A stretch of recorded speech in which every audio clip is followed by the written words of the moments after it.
Vamos a considerar por unos instantes los textos de esta misa del martes de Pasión para que sepamos distinguir el endiosamiento bueno del endiosamiento malo.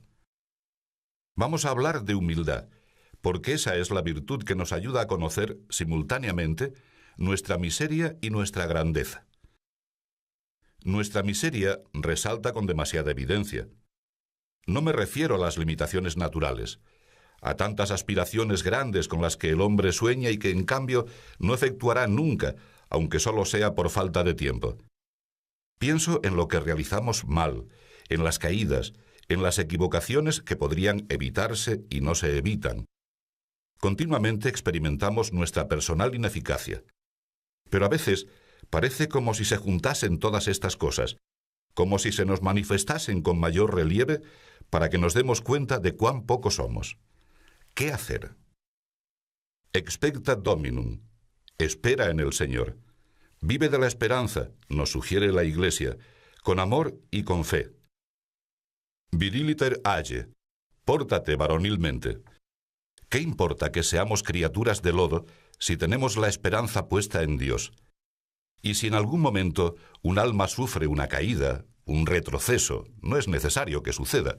Se le aplica el remedio, como se procede normalmente en la vida ordinaria con la salud del cuerpo, y a recomenzar de nuevo. ¿No os habéis fijado en las familias cuando conservan una pieza decorativa de valor y frágil, un jarrón, por ejemplo, cómo lo cuidan para que no se rompa? Hasta que un día el niño, jugando, lo tira al suelo y aquel recuerdo precioso se quiebra en varios pedazos. El disgusto es grande, pero enseguida viene el arreglo. Se recompone, se pega cuidadosamente y, restaurado, al final queda tan hermoso como antes. Pero cuando el objeto es de loza o simplemente de barro cocido, de ordinario bastan unas lañas, esos alambres de hierro o de otro metal que mantienen unidos los trozos, y el cacharro así reparado adquiere un original encanto. Llevemos esto a la vida interior. Ante nuestras miserias y nuestros pecados, ante nuestros errores, aunque por la gracia divina sean de poca monta, vayamos a la oración y digamos a nuestro Padre: Señor, en mi pobreza, en mi fragilidad, en este barro mío de vasija rota, Señor, colócame unas lañas, y con mi dolor y con tu perdón seré más fuerte y más gracioso que antes. Una oración consoladora, para que la repitamos cuando se destroce este pobre barro nuestro. Que no nos llame la atención si somos deleznables, que no nos choque comprobar que nuestra conducta se quebranta por menos de nada. Confiad en el Señor, que siempre tiene preparado el auxilio. El Señor es mi luz y mi salvación. ¿A quién temeré? A nadie. Tratando de este modo a nuestro Padre del cielo, no admitamos miedo de nadie ni de nada. Si acudimos a la Sagrada Escritura, veremos cómo la humildad es requisito indispensable para disponerse a oír a Dios. Donde hay humildad, hay sabiduría, explica el libro de los Proverbios. Humildad es mirarnos como somos, sin paliativos, con la verdad. Y al comprender que apenas valemos algo, nos abrimos a la grandeza de Dios. Esta es nuestra grandeza. Qué bien lo entendía Nuestra Señora, la Santa Madre de Jesús, la criatura más excelsa de cuantas han existido y existirán sobre la tierra.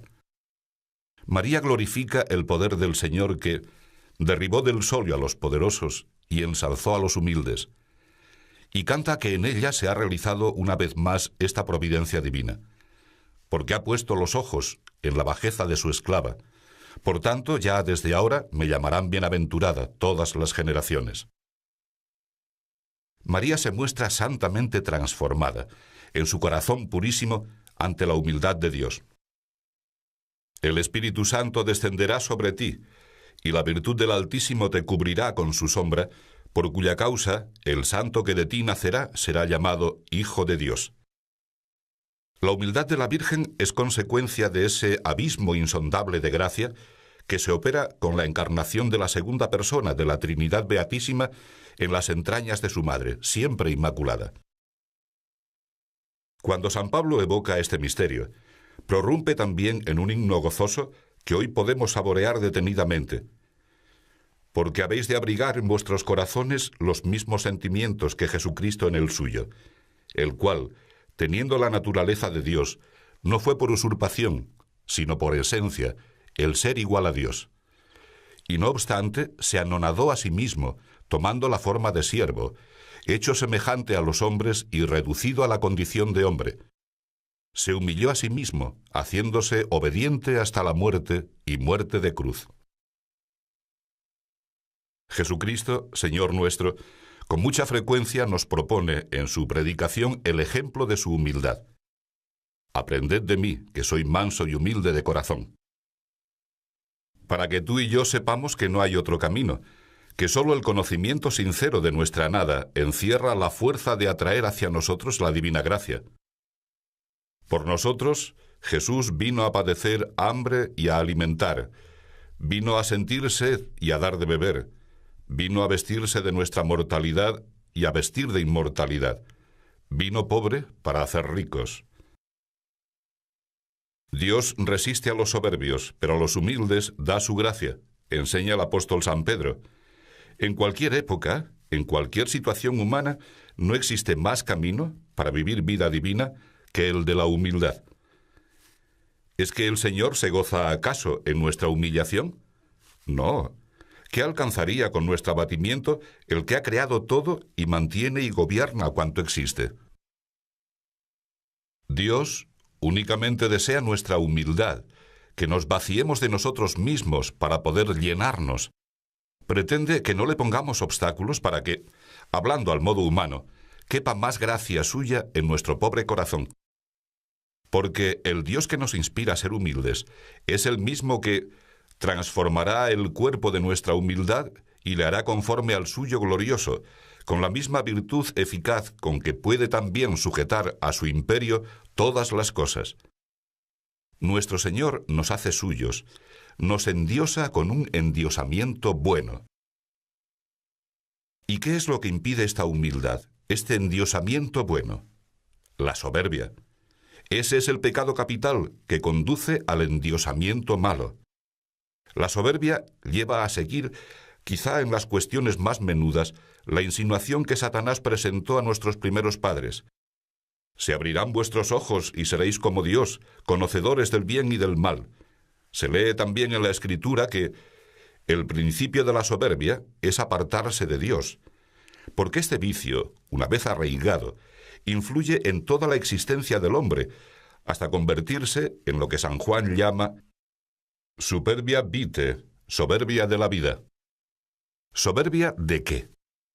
La Escritura Santa recoge acentos, trágicos y cómicos a un tiempo, para estigmatizar la soberbia.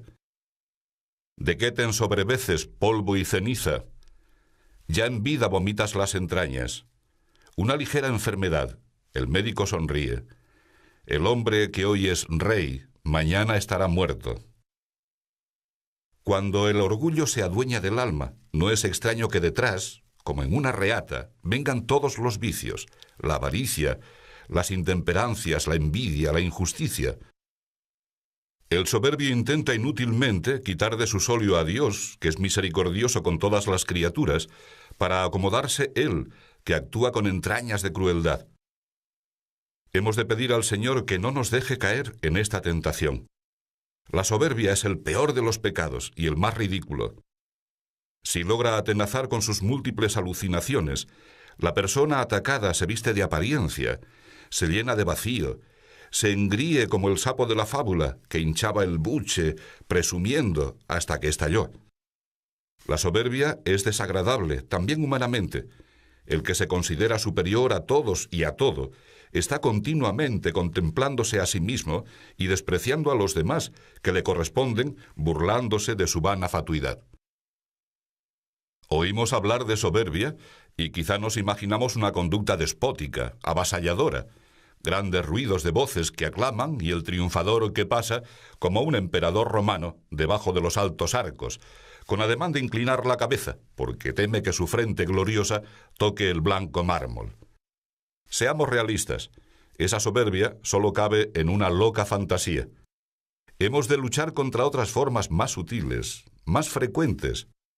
el orgullo de preferir la propia excelencia a la del prójimo, la vanidad en las conversaciones, en los pensamientos y en los gestos, una susceptibilidad casi enfermiza que se siente ofendida ante palabras y acciones que no significan en modo alguno un agravio.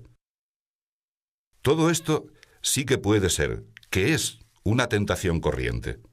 El hombre se considera a sí mismo como el sol y el centro de los que están a su alrededor. Todo debe girar en torno a él.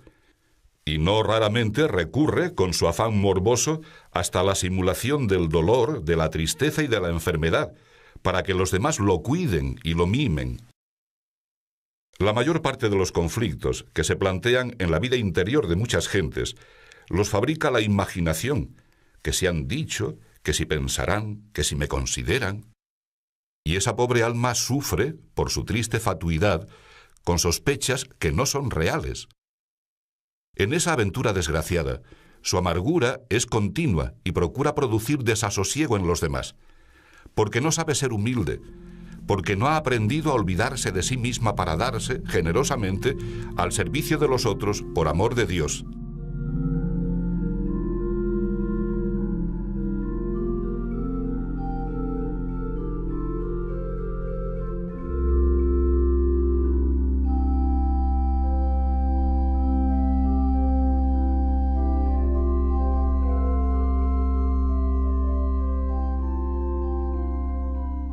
Acudamos de nuevo al Evangelio. Mirémonos en nuestro modelo, en Cristo Jesús. Santiago y Juan, por intermedio de su madre, han solicitado de Cristo colocarse a su izquierda y a su derecha. Los demás discípulos se indignan con ellos. ¿Y nuestro Señor qué contesta? Quien quisiere hacerse mayor, ha de ser vuestro criado. Y quien quisiere ser entre vosotros el primero, debe hacerse siervo de todos.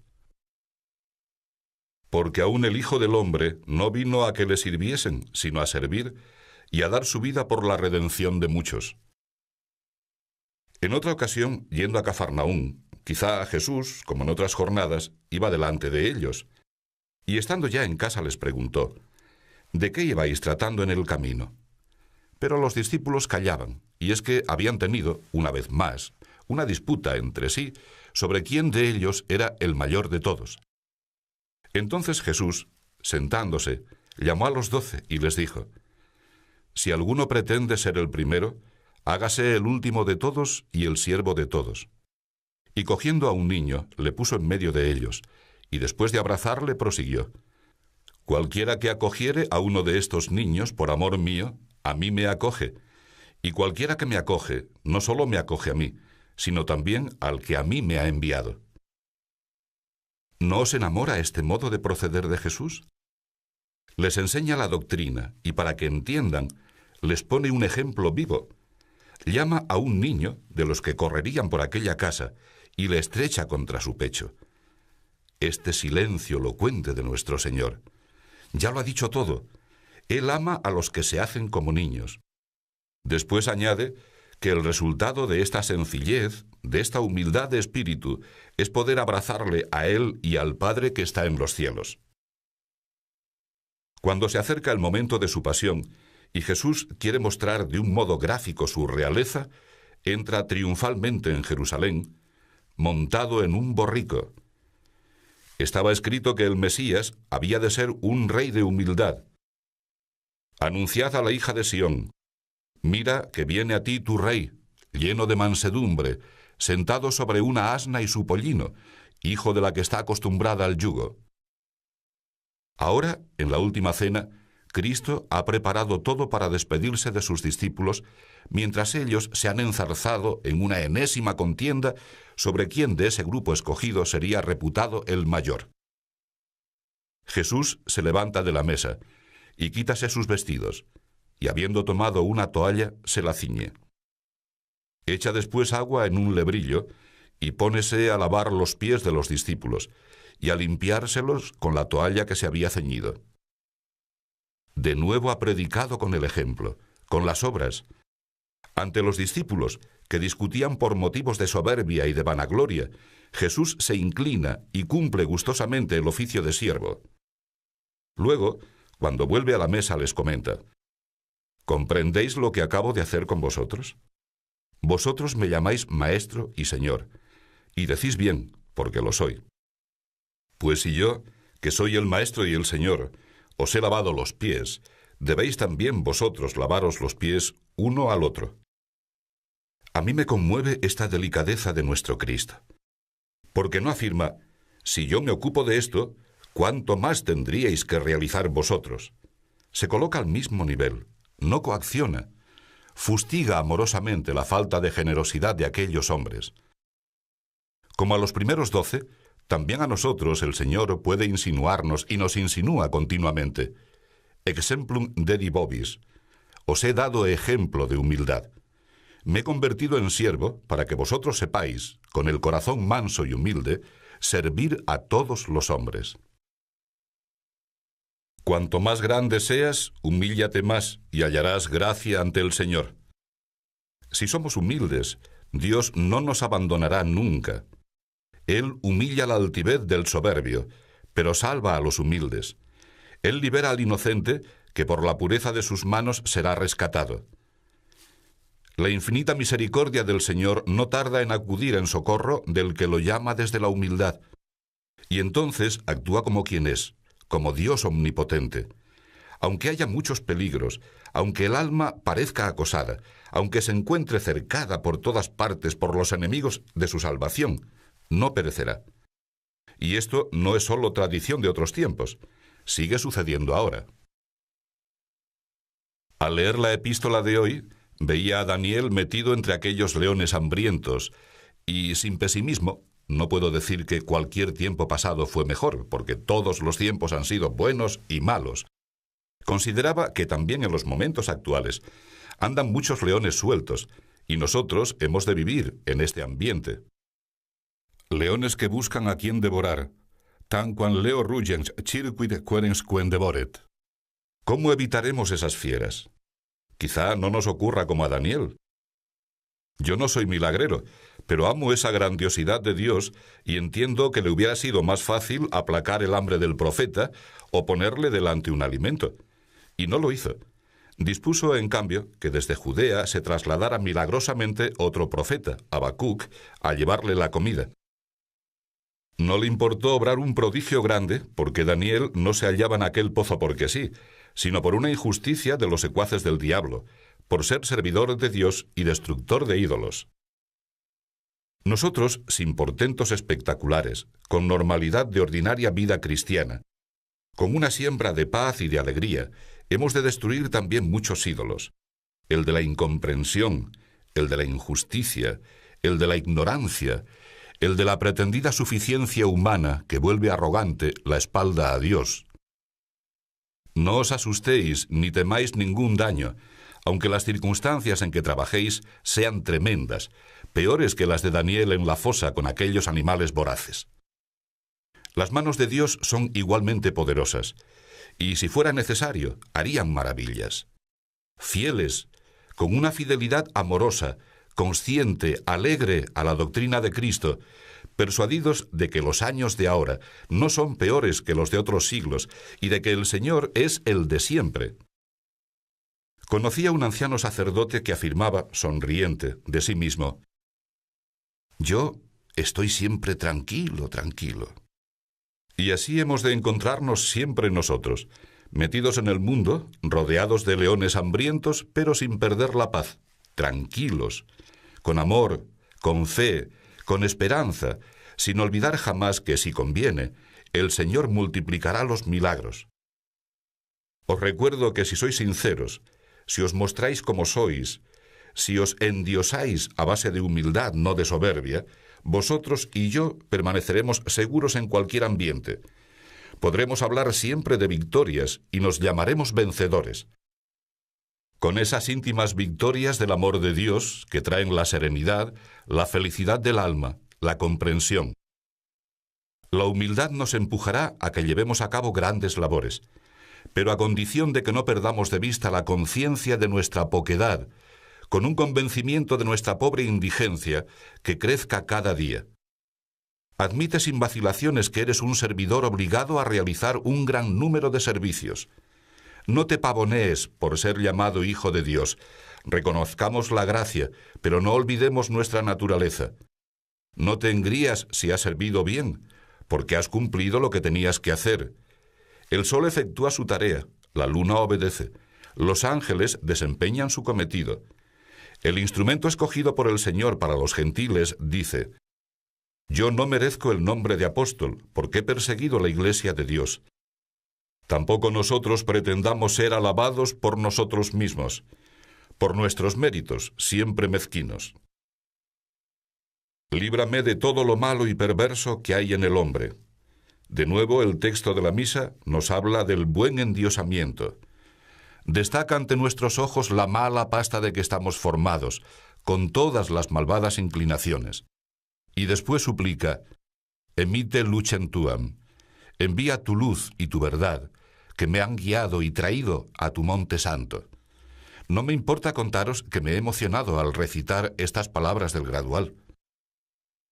¿Cómo nos hemos de comportar para adquirir ese endiosamiento bueno?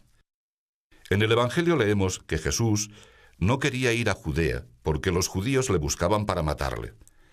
Él, que con un deseo de su voluntad podría eliminar a sus enemigos, ponía también los medios humanos. Él, que era Dios y le bastaba una decisión suya para cambiar las circunstancias, nos ha dejado una lección encantadora. No fue a Judea. Sus parientes le dijeron: Aléjate de este país y ve a Judea para que tus discípulos admiren también tus obras. Pretendían que hiciese espectáculo. ¿Lo veis? ¿Veis que es una lección de endiosamiento bueno y endiosamiento malo? Endiosamiento bueno. Esperen en ti, canta el ofertorio, todos los que conocen tu nombre, Señor, porque nunca abandonas a los que te buscan. Y viene el regocijo de este barro lleno de lañas, porque no se ha olvidado de las oraciones de los pobres, de los humildes. No concedáis el menor crédito a los que presentan la virtud de la humildad como apocamiento humano o como una condena perpetua a la tristeza. Sentirse barro, recompuesto con lañas, es fuente continua de alegría. Significa reconocerse poca cosa delante de Dios, niño, hijo. Y hay mayor alegría que la del que, sabiéndose pobre y débil, se sabe también hijo de Dios. ¿Por qué nos entristecemos los hombres? Porque la vida en la tierra no se desarrolla como nosotros personalmente esperábamos, porque surgen obstáculos que impiden o dificultan seguir adelante en la satisfacción de lo que pretendemos. Nada de esto ocurre cuando el alma vive esa realidad sobrenatural de su filiación divina. Si Dios está por nosotros, ¿quién contra nosotros? Que estén tristes los que se empeñan en no reconocerse hijos de Dios, vengo repitiendo desde siempre. Para terminar, descubrimos en la liturgia de hoy dos peticiones que han de salir como saetas de nuestra boca y de nuestro corazón. Concédenos, Señor Todopoderoso, que realizando siempre los divinos misterios, merezcamos acercarnos a los dones celestiales. Y te rogamos, Señor, que nos concedas servirte constantemente según tu voluntad. Servir, hijos míos, es lo nuestro. Ser criados de todos, para que en nuestros días el pueblo fiel aumente en mérito y número. Mirad a María. Jamás criatura alguna se ha entregado con más humildad a los designios de Dios. La humildad de la Ancilla Domini, de la esclava del Señor, es el motivo de que la invoquemos como causa nostre letice, causa de nuestra alegría. Eva, después de pecar, queriendo en su locura igualarse a Dios, se escondía del Señor y se avergonzaba. Estaba triste. María, al confesarse esclava del Señor, es hecha madre del Verbo divino y se llena de gozo. Que este júbilo suyo, de madre buena, se nos pegue a todos nosotros, que salgamos en esto a ella, a Santa María, y así nos pareceremos más a Cristo.